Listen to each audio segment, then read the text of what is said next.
What's up, you beauties? Welcome to High and Wide Hockey's YouTube channel, episode 35 of season 7. I'm your host, Jim Icavone, and I'm joined, as always, by Jack Smith. And if you're catching us live on YouTube, make sure to smash the subscribe button, hit the alert so you never miss a show. And for all the podcast listeners out there, don't forget to subscribe on Apple Podcast or Spotify so you're first in line when the newest episodes drop. Jack, just give me 1 second because I think my... Okay, yeah, we're good. Sorry.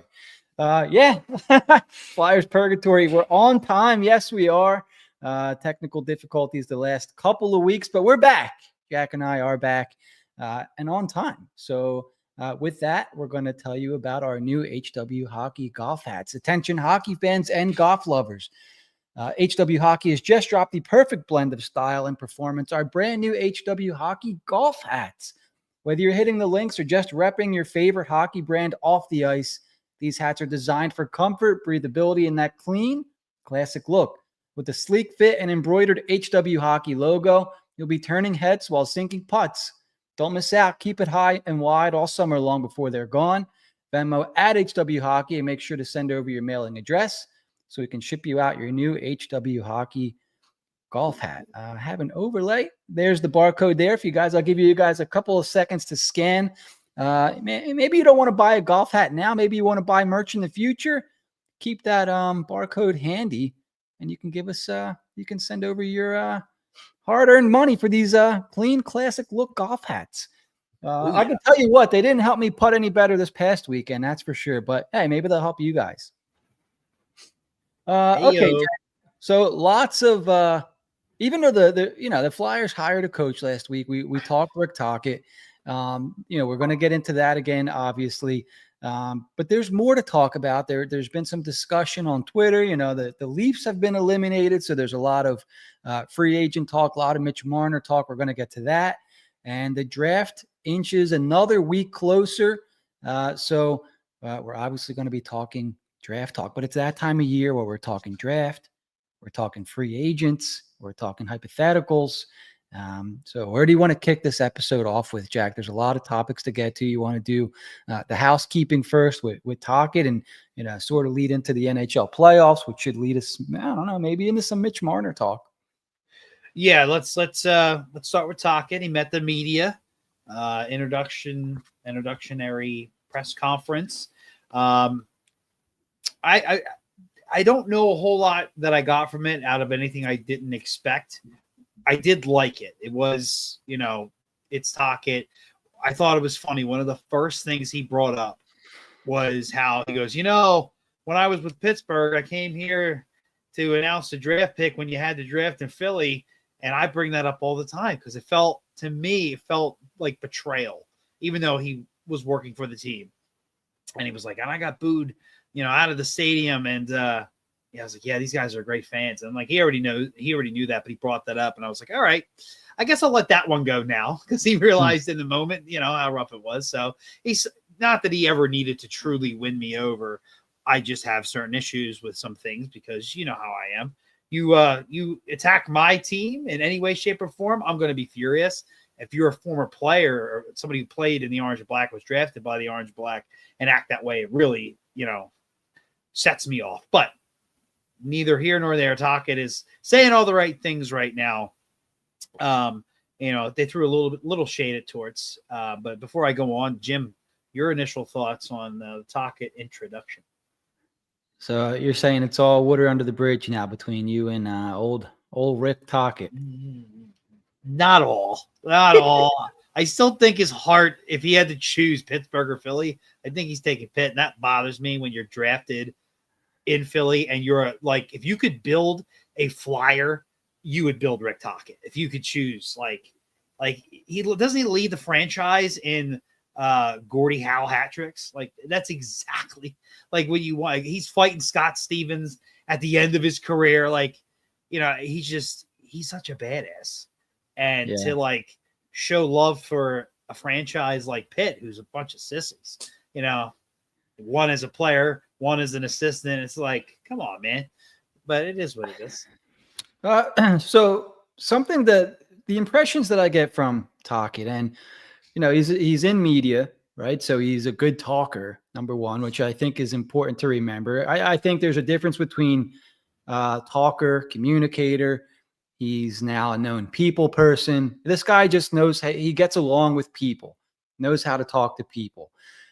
So I think it's important to keep that in mind.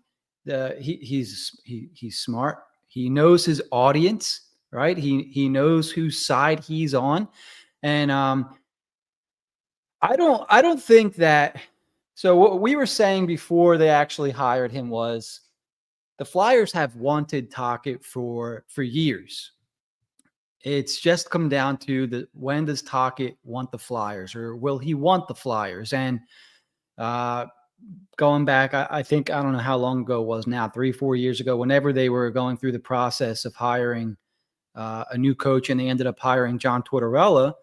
We've said multiple times, Rick Tocchet was Chuck Fletcher's number one guy, right?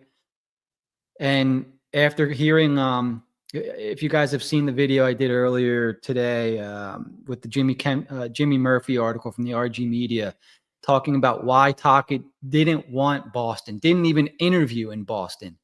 And that's because the front office is a little weird, right? The GM up there is, firing Jack Adam award-winning coaches left and right.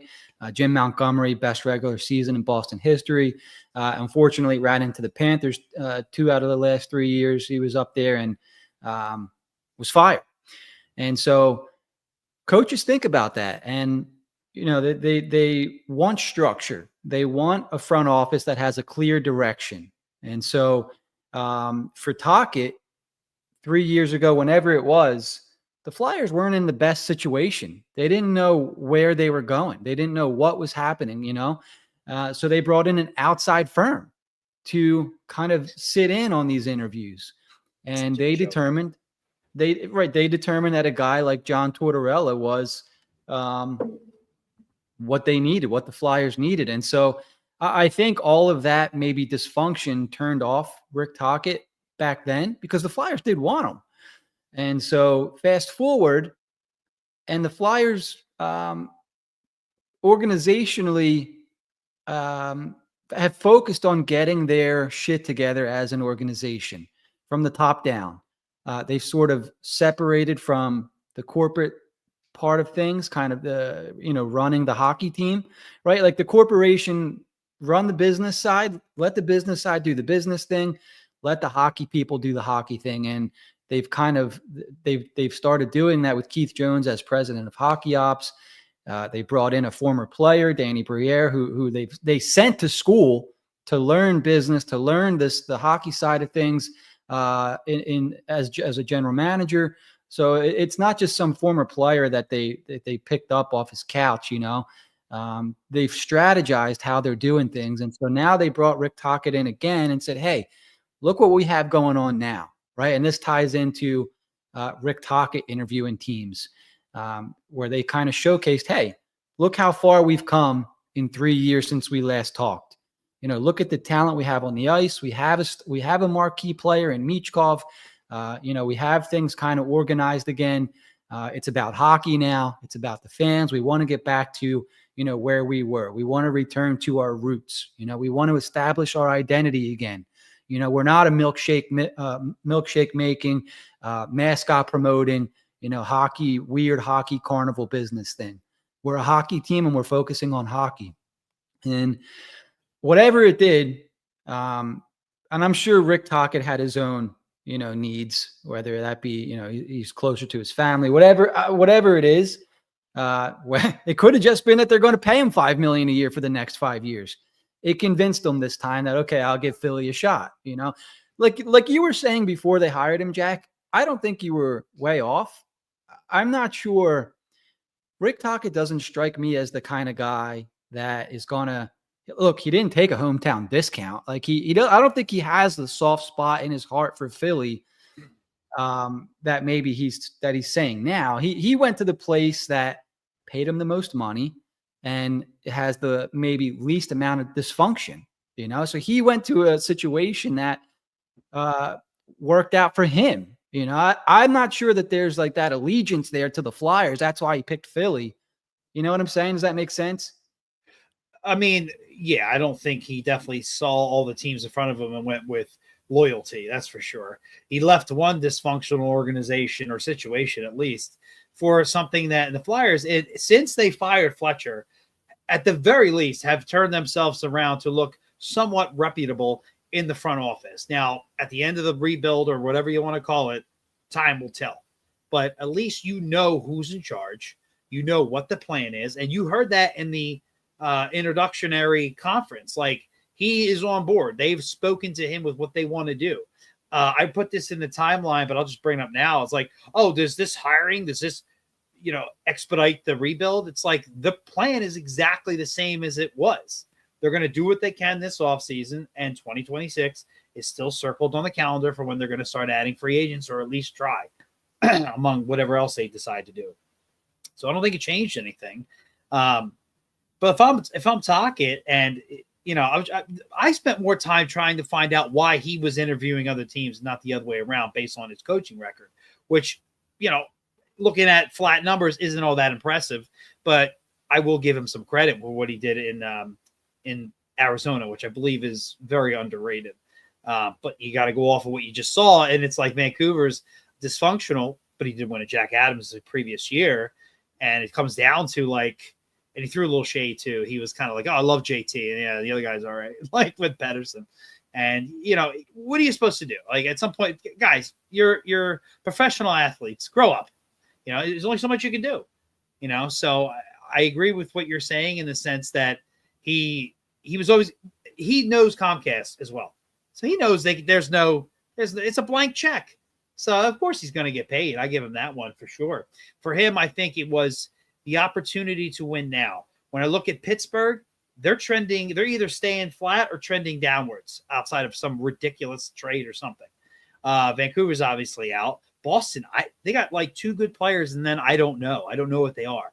Like it's tough to say with and you brought up a great point with their front office. So it'd be outside of, I think Sweeney even said this, like the allure to being the Boston head coach is our history. Well, that's great, but there's a lot of teams with history. I'm not siding with you to have you fire me in a couple of, 1-2 bad seasons when your roster is a joke.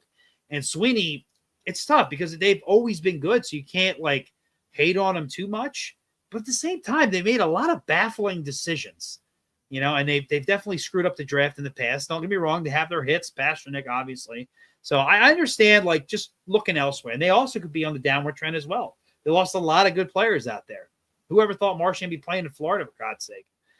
So I mean, to me, in Seattle, you're gonna Seattle.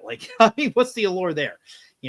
So it made a whole lot of sense. And he played hardball because there was TV was in there as well. He could have had a nice, cozy job making all this money, just talking about everybody else, doing their job.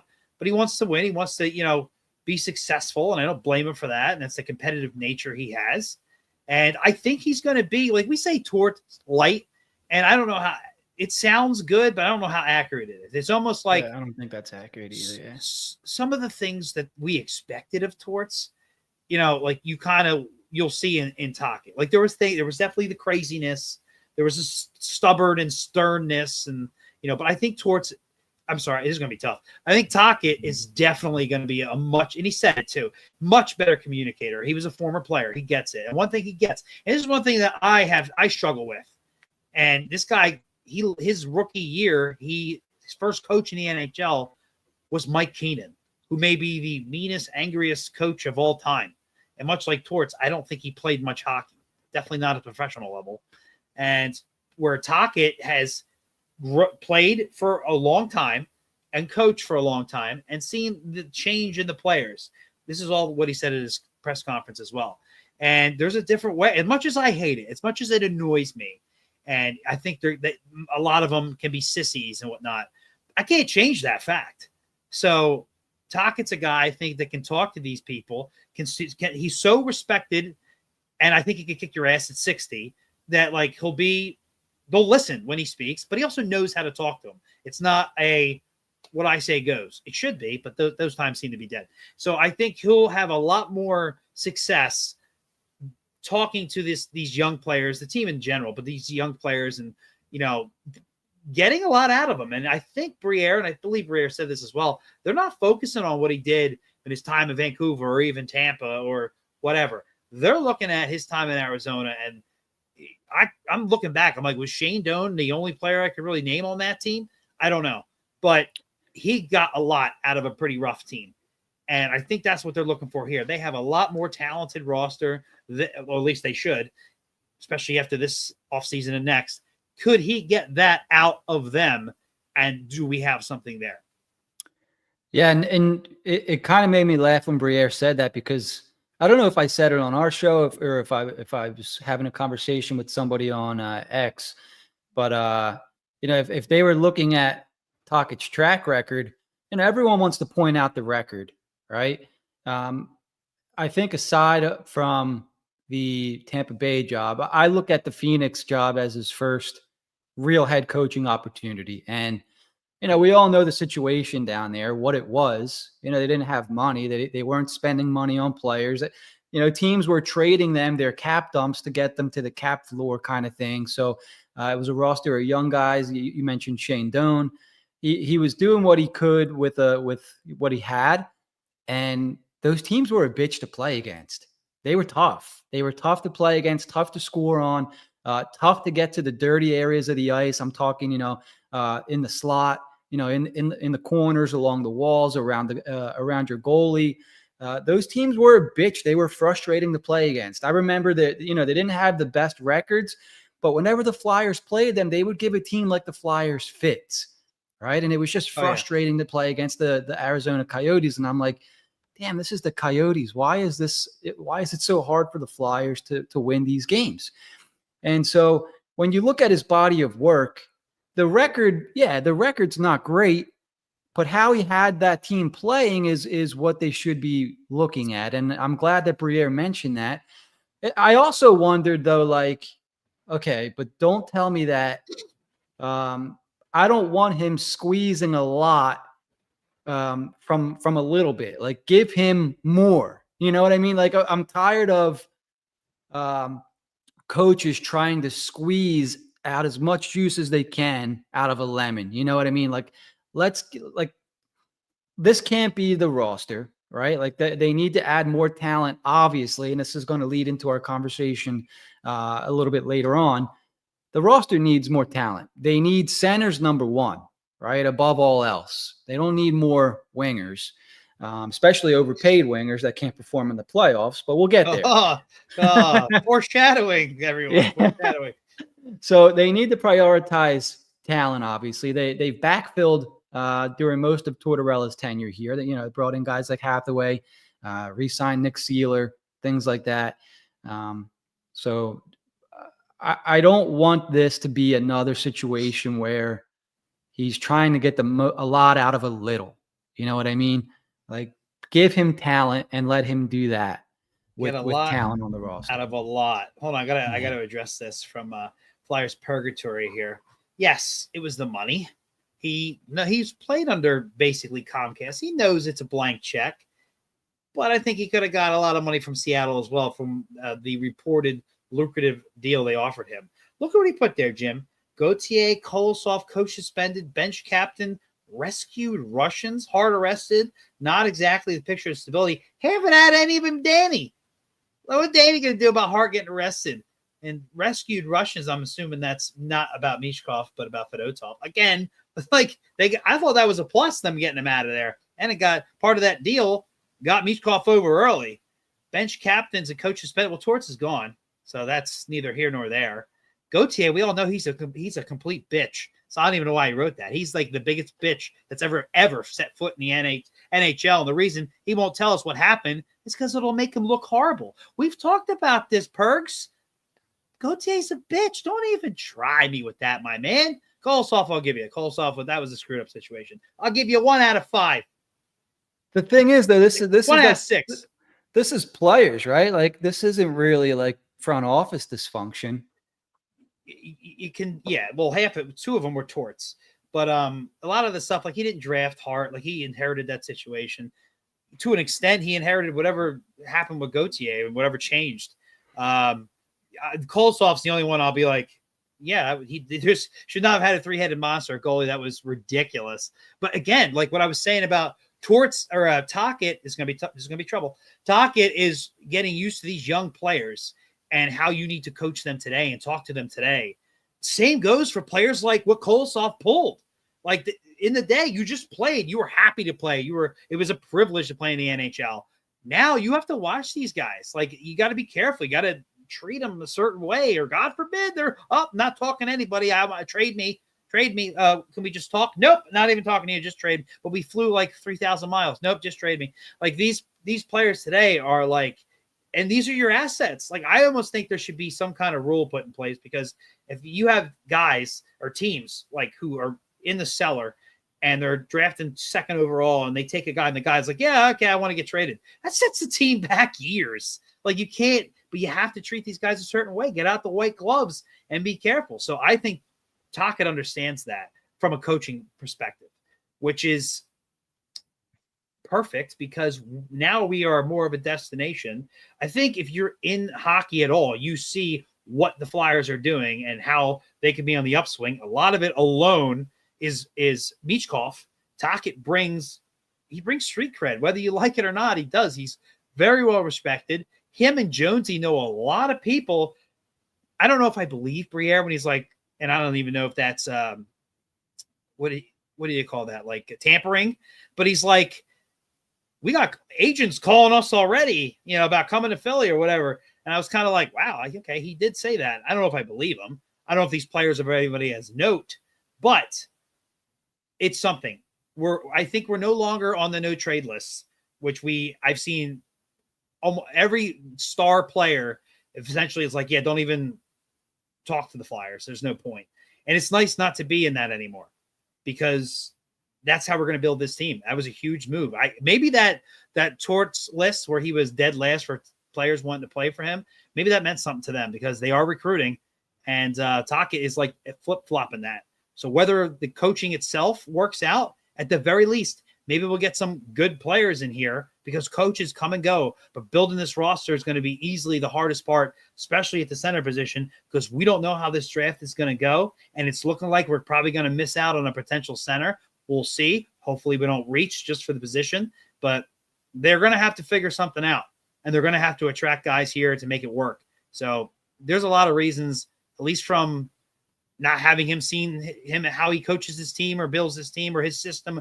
Outside of that stuff, I see a lot of positives as far as the offseason is concerned. Yeah, so like I think I don't want to say that I'm the opposite with that, but I'm in like, okay, well, once you start talking that way, you need to kind of back it up. You know what I mean? So I'm not going to say that my hopes are up, because they're not. Like I'm still on the same, like, I like Rick Tocchet, but I'm still like kind of underwhelmed by the hire. Like it's all right. I'm in like, okay, let's see now. You know what I mean? Like you did it. You brought in Rick Tocchet. You got your guy. So let's see what's going to happen. Now you're saying that he's going to help recruit free agents, whatever it is. Okay, let's see. The communication stuff makes sense to me, because I think you can see that with Tocchet, and he can identify with players. He was a young player in the league before. He's seen like you said, the transition of players are smarter now, right? And I think they're more, maybe a little bit, you can call it sensitive, maybe even more, a little bit emotionally intelligent, if you will, where you can talk to these guys. I got to write that down. Emotionally intelligent. Yes, I like that. Like, and I think even today, like people, they want to understand things. They want to understand why they're doing something, right? Tocchet said that. Yeah, you're right. Right. So, and even like in like my day-to-day job, like if my manager asks me to do something or tells me to do something, I'm like, okay, like I'll do it. But like, what are we doing here? Like, I'm not a robot. Like, why am I doing this? And I think today's player is the same way. Like look, I don't want to say that they're smarter than, players of old, because I don't know that that's true or not. But I do agree that they want to understand. They want to know why. And I think that's a good thing. So having a coach that maybe is a little bit more patient, if you will, that will take the time to explain and help players understand and make sure everyone's on the same page. Because look, it's very easy to say, look, I'm the boss.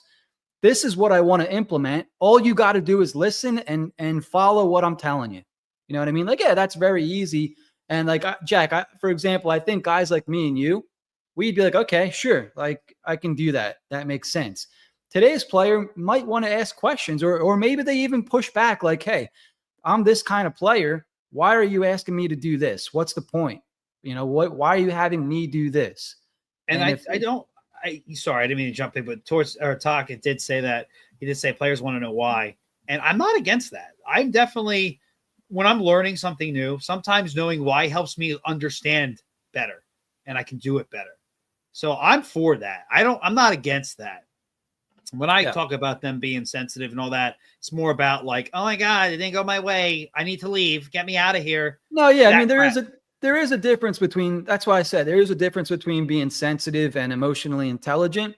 And what you're talking about is the sensitive part there. And where I'm coming from is, when they ask questions, when they ask why, like that's the intelligent thing. You gave me a phrase now and I like it.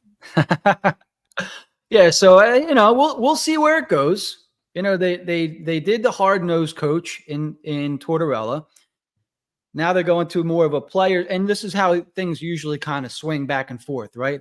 You get the hard guy, then you go to the players coach guy, and that's not to say that Tocchet doesn't draw a line in the sand with some things, because I think he does have, that he's like any coach. He'll stick up for his guys. He won't take shit, things like that. So this is a good point, real quick, by Purgatory. He mentioned this earlier, and we it went up in the chat.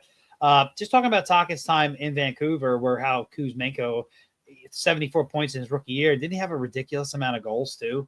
I can't remember how many it was. So I know what happened with that up there. I was talking to, I think it was either somebody from Vancouver or Edmonton. So Kuzmenko, I have to look up the timeline there. But what happened with Kuzmenko is, Tocchet wants to play a certain way, and he wants Kuzmenko to get in and forecheck and back check and things like that. And we saw Kuzmenko while he was here. I don't know if he's that kind of player. I also heard that he came in way overweight with Tocchet, and so that kind of put him in the doghouse. And I don't know if he ever came out. The Podkolzin thing, I don't know. I'm not sure what happened with Podkolzin. So yeah, I mean, it's something to keep an eye on. There's certain players that I'm like, yeah, I think him and Michkov are going to get along just fine. I think Michkov can just do his thing under anybody, really. I'm keeping an eye next year on Forster a little bit, because I don't want him to bottle him up. Because he's very good defensively as well. I'm curious how that'll go. I also think, I guess my main one's Tippett. I'm really curious how that's going to go, especially because, Tippett didn't really bother me. He was really good last year, got the extension, had missed some time. We know his drawbacks. He's that kind of player. But this year was a big step back for him. Took like 100 less shots. Barely scratched 20 goals. And in his exit interview, he's like, he thinks he had a good season. That's got Provorov written all over it. Like, thinks you had a good season. You have 8 less goals than you did last year, and you missed more time last year. You're lucky to have 20 goals. And that's all you really do is score highlight reel goals. So, and you took 100 less shots when you're a shooter. You're supposed to be shooting. It's like, what are you doing? Like, you had a good year? Yeah. And then Michkov comes in as a rookie, leads the team in goals, has 63 points, and it's like, yeah, I could have done better. Like, what a difference in mentality. What a difference. Look, it could just be one interview. Maybe he didn't feel like dealing with the media. It could be one thing, but I'm keeping my eye on Tippett now. If people think, and if I'm wrong, I'll eat crow. People think that we could trade Tippett with that contract and those years after a season like that. Who would do that? Well, here's something interesting for you. So a guy that happened to play for Tocchet is a free agent this summer, in Brock Besser. And I haven't seen as many people, mentioning Besser to the Flyers as maybe in the past. And the reason is because they have a lot of wingers already. But if you go look at Besser's numbers, and I know back 4 or 5 years ago, he's almost a point per game guy. He had trouble finishing seasons, but I'm wondering now if like maybe Tippett can, if he's going to have like a Brock Besser type of career. And I know under his first season playing under Rick Tocchet, Brock Besser put up 40 goals and 73 points. So if Tocchet, and I think he mentioned Tippett specifically during the press conference or in one of his interviews, he did a bunch of media stuff afterwards. If he can turn Tippett into what Brock Besser was last season, that would be incredible, right? Because I think we all know that Tippett has 30 goal potential. You know, shooting 100 less shots is not going to help him achieve that goal. So it should be, and I remember him talking about Tippett at length a little bit. It's his job to get the most out of Owen Tippett, right? So if he can make Tippett a 35 goal, 70 point guy, incredible. And you're right. Yeah, last season was a bit of a downfall for Tippett. I remember him saying something. Wasn't Tippett hurt at some point during this year? Yeah, it was He didn't miss too many earlier, games. I think. Not like last year. I remember him saying like the injury affected him a little bit more than he let on or something. So, look, I'll give him the benefit of the doubt. The Flyers weren't going to be winning the Stanley Cup this year or whatever. You know what I mean? Still 43 points, 20 goals. I don't know what people, I don't know what Tippett's ceiling is. But I'm just looking at Brock Besser's season last year, which was his first full season under Tocchet. And I'm like, I wonder if Tippett is capable of a 65, 70 point season. Let's see. Let's see what Tocchet can do with the Tippett, like you're saying, or like a Forster, like you're saying. So there's some intrigue there for sure. And I honestly, there's certain players I think will be fine no matter what. But Tippett's one I'm definitely keeping my eye on because it's just I want to see what direction he goes. Is he going to get back on the positive train and listen and want to do stuff, or is he going to go the Provorov route? And I think those are two different situations. They were, if Provorov was brought up in a more stable, I don't know, environment where maybe there was already an alpha defenseman there, maybe he doesn't think he's the greatest thing since sliced bread and can't, everything he does is perfect. And he ends up hitting his potential more than he has. Tippett's been bounced around. Everybody's bringing up how all his buddies were traded and he was depressed, which he did make a comment during the season, stop losing guys and whatnot, but you are making a lot of money. So get over it. So we'll see. It's just something I'm keeping an eye on. This isn't a crystal ball, not making any predictions. I'm just definitely be keeping an eye on it. Yeah. Yeah. And that's something I'm going to be looking forward to as well. Like, I hope that they don't implement that they focus mainly on blocking shots and playing D again and things like that. Like the Flyers have some talented offensive players. Like let them play a little bit, Correct me if I'm wrong, and if anybody else saw this too, but I think I saw Tocchet say something about the power play that one of the worst things you could have is when you have too many plays on the power play. Like instead of letting guys, creative guys just go out and create and play. Sure, you want to have some kind of overall structural system on the power play or some idea of what you want to do. But, letting the talented guys just go out and paint, like they have a blank canvas, let them go do their thing, get out of their way, stop putting them in a box. So we'll see. Beautiful, Jim. You know what else would help on the power play? Center. Yeah. Yes. Net front presence. You know what else would help? The guy that can get a shot to the net from the blue line. You're going to make me pull what teeth else? Here. A really talented player from another team who has the same initials as Matej Michkov. Wow. Mitch Marner. Jim, I'm just going to let you take this. Like, Mitch Marner could be a free agent, and he could be going anywhere, and he's going to get a shit ton of money. And he's not a center; he's a winger. But players like this really don't hit the market often. You need talent. Jim, floor is yours. Mitch Marner, yay or nay? I mean, you said it in your lead up there, Jack. Like he's a winger, right? And people flipped out that Travis Konechny's making what, $8 million, $9 million, something like that. Excuse me. Some of the worst period in the last 10 years. The Flyers had two wingers were their best players, and they were their two highest paid players, right? And that's not Claude Giroux hate, but when you pay too much for wingers, and they don't even have a center, a legit number one or number two center. We'll see what happens with Couturier, but like to spend that kind of money on another winger is just idiotic. It's asinine. Like I couldn't fathom doing that. Right. And that's not even talking about his play, right? He's a 100-point player. That's great. Score all the points you want in the regular season. It's outstanding. Look, it's like winning the President's Trophy, right? When's the last time a President's Trophy team won the Stanley Cup? They're built for the regular season. So it's like when a team wins the President's Trophy, it's like, you know what? That's really cool. You were the best regular season team. When they get to the playoffs, they're typically they're matched up with the 8 seed or a team that's just barely making it into the playoffs. That's more built for the playoffs.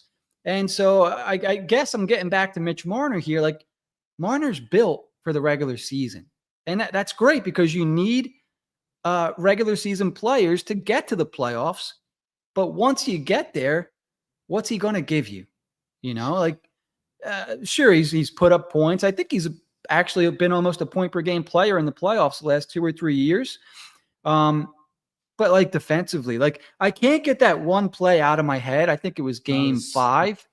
The spinorama. The spinorama backhand into the neutral zone. And then the way he gets back on D is stick checking the guy that scores the goal. I think his name is Adam Bachquist.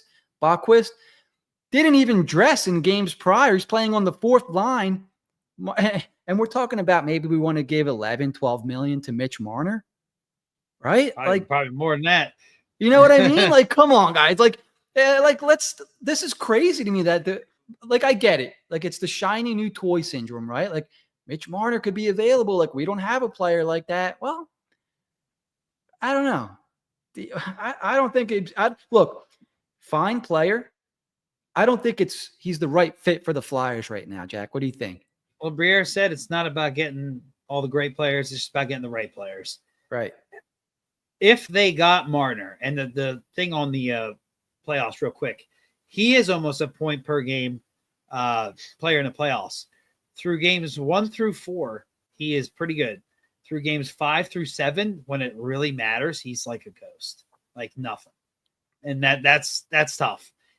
I do have this mentality of like, we got to get to the playoffs first before we can even have this discussion. But it is something to keep in mind, especially when you're signing a guy long-term for that much money.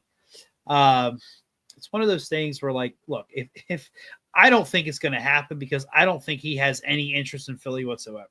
I think he's going to have his choice of options, and we're going to be so far down the list, we're not even in the ballpark.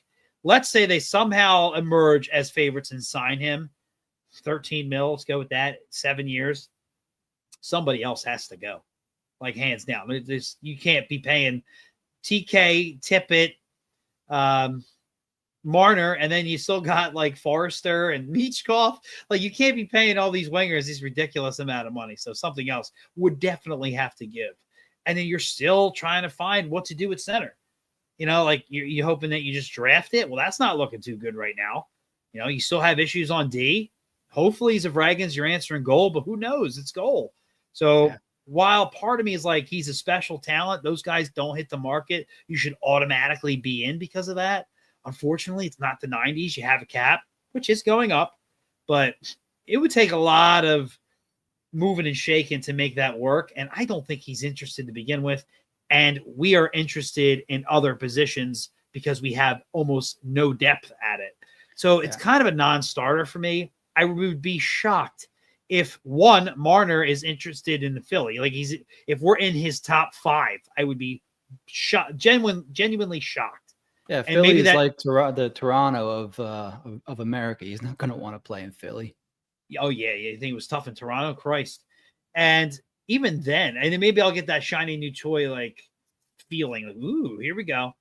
I still am thinking like, man, you're taking a big risk here, hoping you can move out other assets to get that cap space back and try to make it work and still find a center.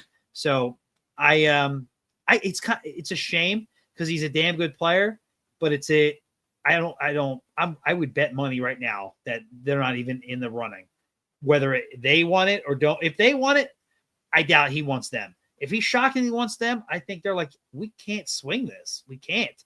Should we? Maybe. But I think they got their eyes on free agents in 2026 anyway. I think they knew there was a strong chance Marner could be available. And I think they realized, like, yeah, it's going to have to be somebody else's issue. And that's kind of what I hope happens. Somebody else just backs a truck up to him and we're like, yeah, we can't do that. Yeah, that'll happen. Which is probably exactly what's going to happen. And it's going to be a non-starter. It's nice to think about. We've done this with other players.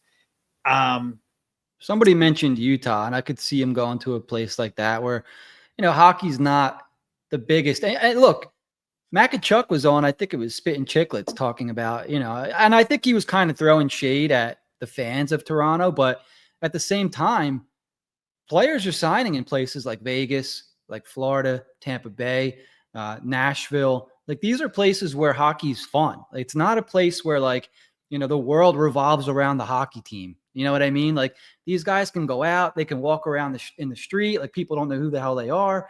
Meanwhile, they're taking home all this. Look, the money thing for me is like an equalizer. They're going to get paid wherever they go. Right.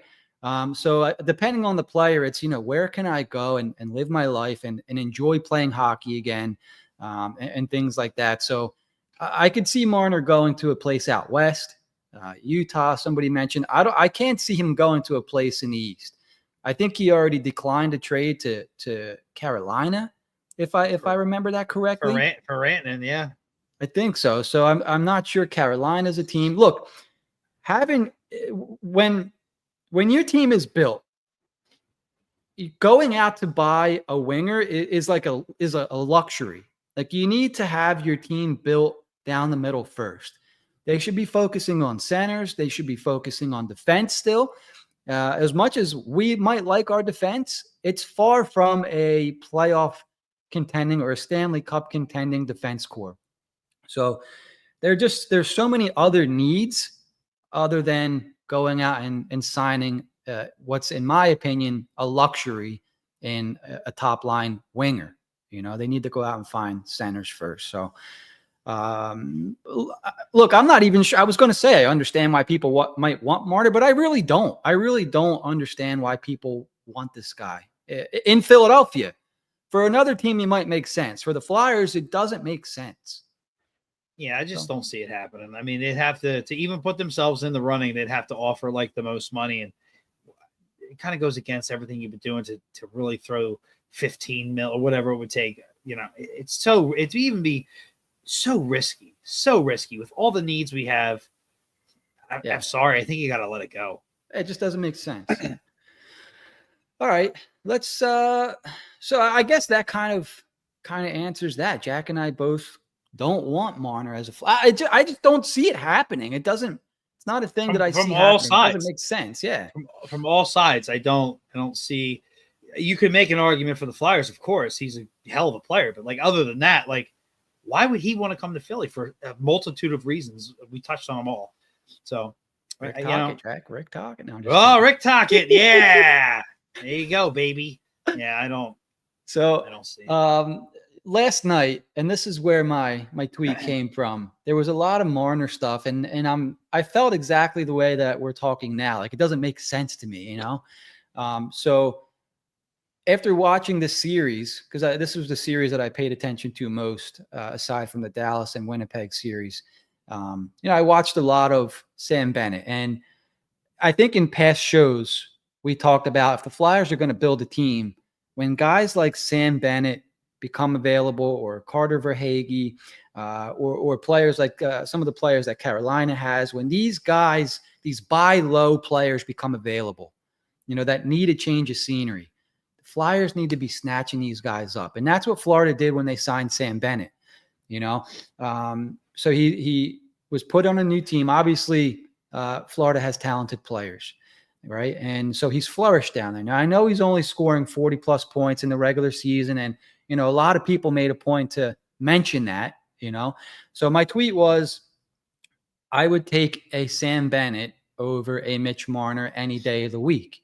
And that's not me saying that Sam Bennett is a more talented hockey player than Mitch Marner. They were both 4th overall picks, believe it or not. But that was me saying I would take a player like Sam Bennett any day over the week over a player like Mitch Marner, right? So I mentioned that people took it literal and, want to call you an idiot because you're saying that Sam Bennett is better than Marner. No, there's a lot that goes into a hockey player. And there's a lot that goes into winning a hockey game. And this is going to sound crazy, but scoring goals is not the only thing that wins you a hockey game. I would say that scoring the goal is the result of all the work it takes to get to, getting the shot on goal, to scoring the goal. There's a lot that happens before that, right? And so when I watch Sam Bennett, I'm like, this guy does a lot throughout a hockey game that will help a team win. And then you watch Marner, and if he's not scoring goals, what's he doing? So backhanded passes, right? And so what I found, and there's a poll I want to get to that Antagrazio put out, our buddy Ant. But before I get to that, Jack, what are your thoughts? We could do would you prefer Bennett or Marner? And give me your honest thoughts, right? And then would you consider, because I wouldn't consider bringing Bennett in. That was a hypothetical that I would take Bennett over Marner, right? We'll get to, would we actually bring Bennett in? But what are your thoughts on Bennett and Marner? And, do you get where I'm coming from with that? Absolutely. Bennett is the kind of guy, when you are in the playoffs, you're going to want him for sure. He does all the intangibles that you don't get from a guy like Marner. And it's shown. He's on a championship caliber team. The biggest difference for me is Marner is a hands down top line stud. Mm-hmm. Bennett, when he was supposed to be a top line guy, and he's probably going to get paid like a top line guy, that's where he's kind of faltered. He's much better in a secondary role. And while I still would like him, I don't know if he's going to be worth $8-9 million or whatever he's going to get, especially for 7 years. I think he's going to turn 29 in June. So it's not like he's 26, 27 years old either. However, the player like that on our second line, the top line heart, that's funny. It's exactly what you need in the playoffs. But again, we got to get there first. And maybe by the time we get there, he's making, and say we did theoretically sign him, he's making $8 million at 32 years old, and he's effective, but he's not as effective. Maybe he's out there with Michkov, and he's just not as good. I don't know, because we've seen such a lack of talent at the center position for so long. We'll probably be happy with anything we can get, but actually being a contender, to me, from what I've seen in Calgary, like he's much better in a secondary role. To back up your Barkovs and your Tkachuks and whatnot, and be another guy, and Reinhardt's even. And I think that goes a long way. And I don't want to get hosed into overpaying the hell out of a guy for a long term, and then kind of being like, he's good, but is he what we paid for? And we really can't afford to miss, based on the fact that we are still missing a top line center and issues on defense and goal. Right. And so I knew the hypothetical, like the tweet did exactly what I wanted it to do, right? Because today, I don't know if there was Sam Bennett conversation yesterday, but I noticed today there's a lot of Sam Bennett stuff on my timeline, and I'm like, did I do this? So I'm not saying that I want the Flyers to bring in Sam Bennett. I'm saying, like, me personally, if I had to make the decision right now over Sam Bennett or Mitch Marner, I would take Sam Bennett in a heartbeat. It's no question for me. I wouldn't touch Marner with a 10-foot pole, right? I think, and you can blame Toronto, you can blame the fans, the media, whatever people are doing. Like, you can see the entitlement there. And, if you have a guy screaming at you while you're on the bench after going down 3-0, that is going to be spinorama, turning the puck over in the neutral zone after doing a spinorama out of his zone and barely getting back on defense. And he's going to be yelling at me to get my shit together. That ain't going to do much for me. It's going to do the opposite. It's going to piss me off. Like, this friggin' guy again, like, just shut the hell up. Like, you're going to be gone next year, dog. You know what I mean? So it's like, do I want that or do I want a dog? And I would take the dog 7 days a week.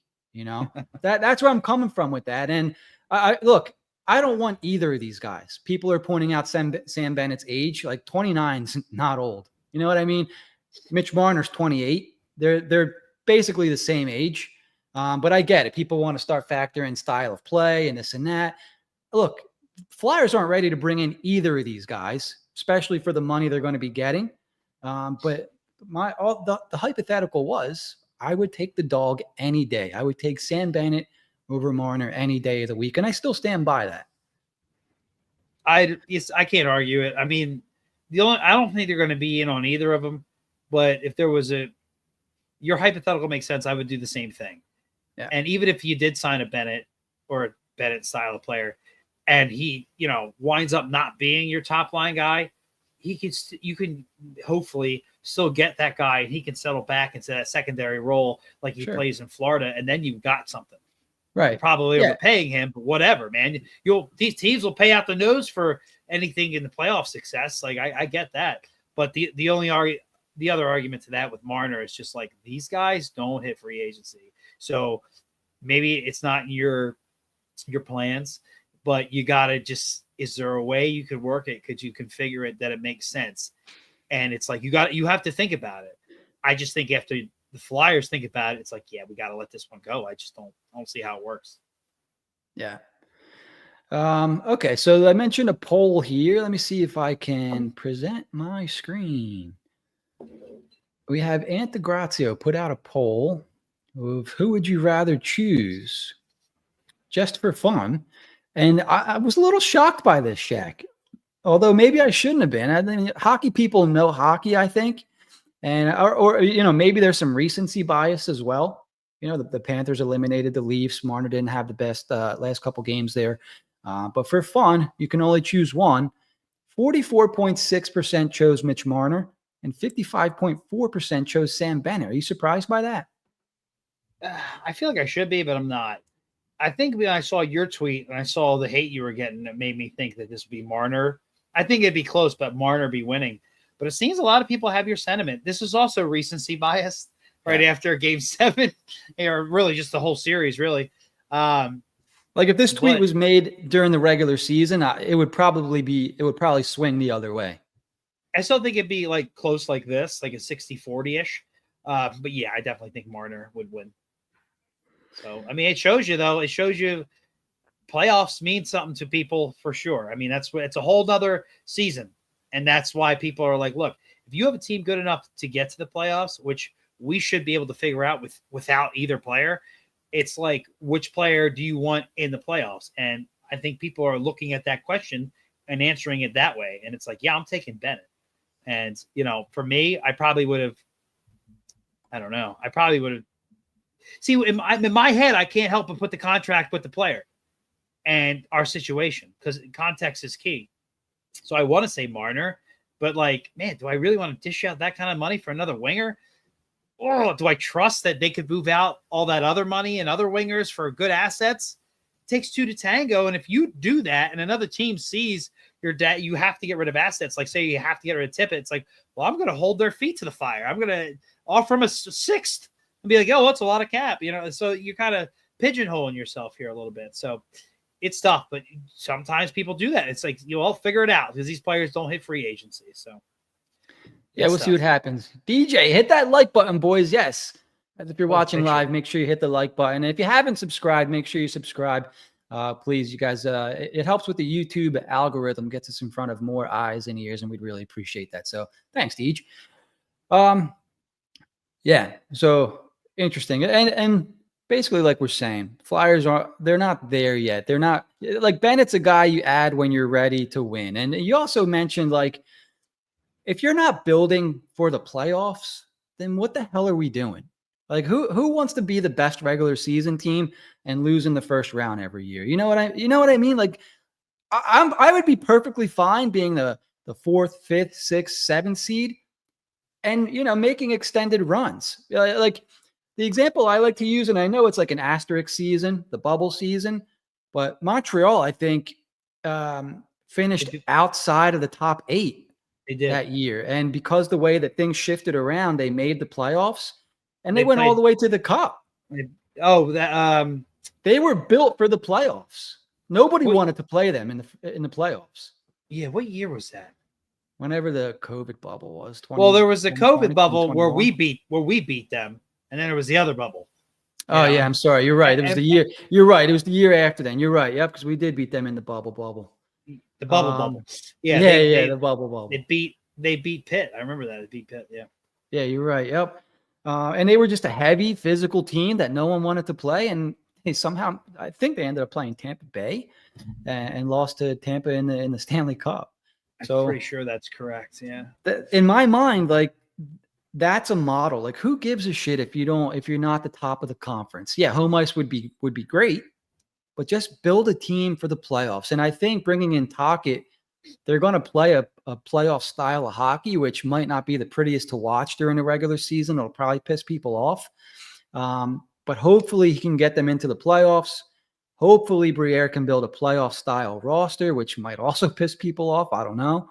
And then we get to see, what actually happens in the playoffs for the first time in 6 years, 5 years, something like that now. And we still have Risto. So if we do that, we'll see playoff Risto. But you see, I mean, whether you feel it worked out or not, you see why a team was willing to give up a first-round pick and a prospect like Gravenkin for Lawton, because it's 100% because of the playoffs. Like, did it work out? I'll let you decide. Obviously not. But like, they didn't bring on Lawton for any points. That was not why they were doing that. So like, there's a reason these guys go for what they do. Yep, for sure. All right. There was another player on here. Do you want to save this player for next show, Jack? We're at 56 minutes and we didn't get to our draft talk yet. Or you want to do draft talk for next show? I want to talk about one more thing, and it's none of that. Okay. Brad Shaw has said he is not going to be a part of whatever we're doing going forward. That sucks. A lot of it, I believe, has to do, and I think I've seen it out there on the timeline.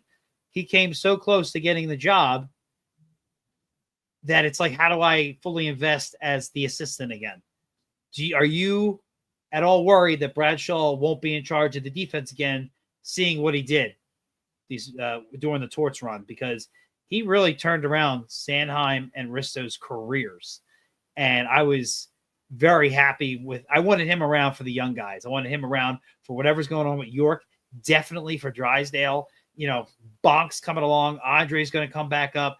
I wanted to keep him around as long as possible. Now, I don't know if he would have been able to do that as head coach because you have other responsibilities, but I loved what he was doing. It seemed like he was on board for staying with the organization.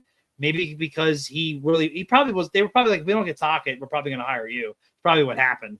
And because, Tocchet dilly-dallied for a while on TV in Boston and whatever, and ultimately signed, I guess he just felt like, I can't do it.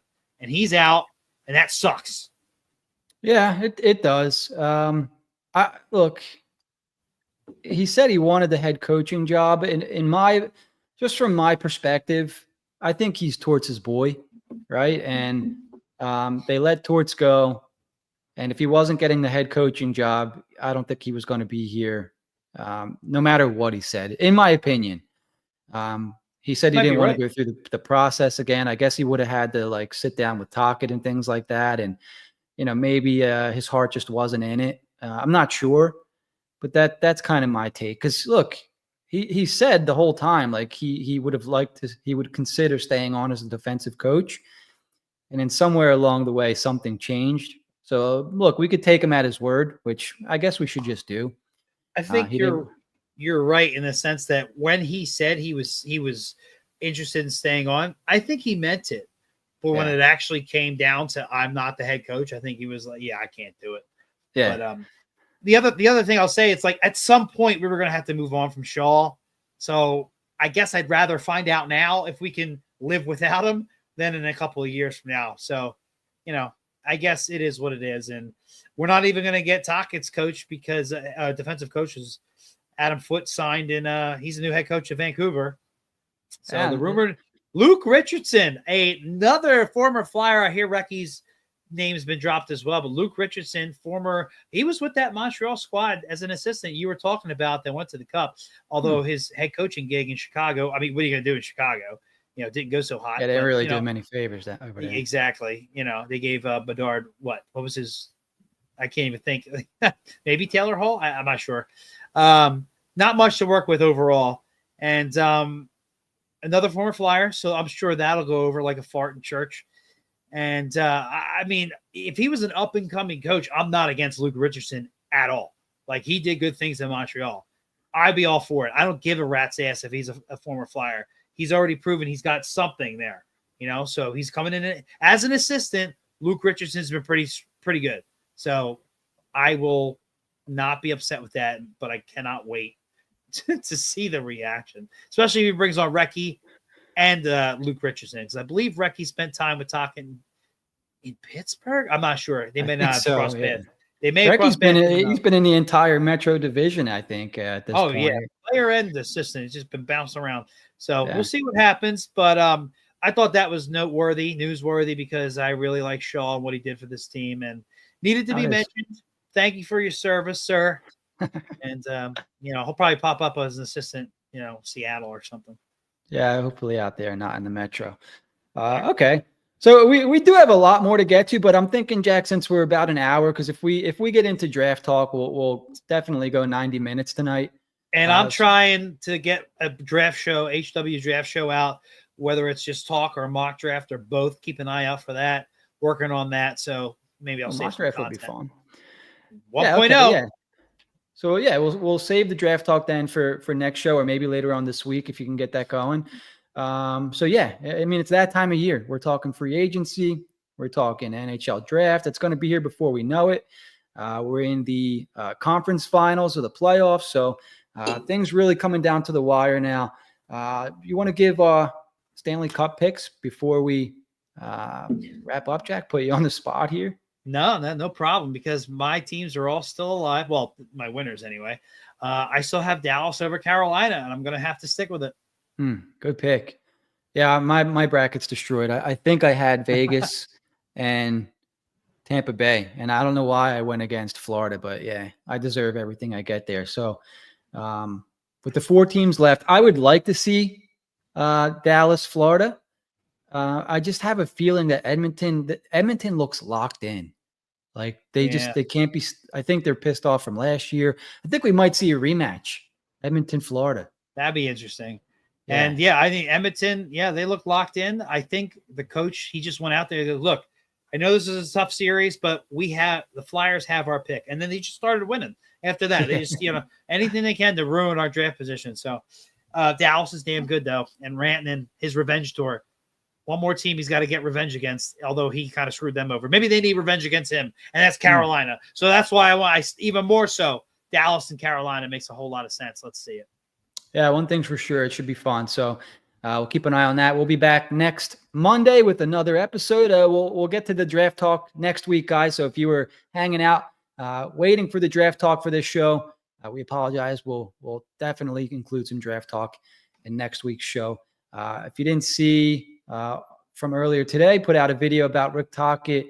Didn't want anything to do with Boston, and it kind of proves that having an organized and aligned front office means a lot to these coaching candidates. And it's a business at the end of the day, so it needs to be run efficient, needs to be run well, needs to be transparent. And I'm looking for my closing lines here, Jack. Oh, here we go. All right, everyone. So appreciate everyone in the comments tonight. We saw some new names, new faces in there. We appreciate you guys. As always, thank you for taking the time to watch. Thank you for tuning in. If you enjoyed the episode, make sure to subscribe. Help us continue our quest for 5,000 subscribers. Whoa! Like and leave a comment for us on YouTube, Apple Podcasts, or Spotify. Set alerts so you're the first to know when we drop a new show. For all of our latest episodes, articles, and updates, head over to hwhockey.net. For Jack, I'm Jim. Don't forget to keep it high, keep it wide. We'll see you next time on HW Hockey. Bye-bye.